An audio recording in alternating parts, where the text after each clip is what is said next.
सेवा से और सुमिरन से अंतःकरण बहुत जल्दी शुद्ध होता है।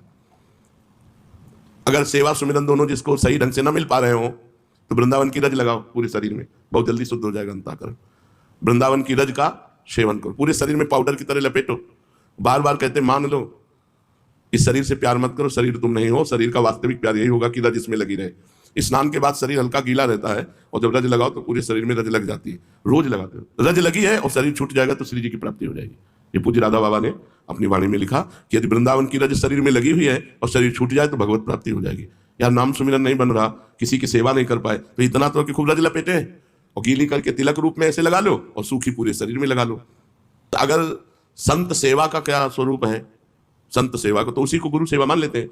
गुरु सेवा संत सेवा एक ही कि उसका स्वरूप क्या है, तो बोले उनकी आज्ञा के अनुसार चलना, उनके आदेश उपदेशों का पालन करना।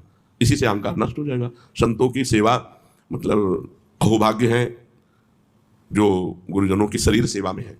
जैसे हमारे गुरु जी की सेवा में जो है ना, वो जब सामने से निकलते हैं तो हम उनके चरणों को देखकर बार बार प्रणाम करते हैं।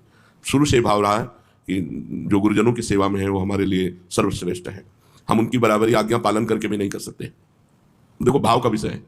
शास्त्र आज्ञा करता है कि गुरु और संत की आज्ञा का पालन करना ही सबसे बड़ी सेवा है।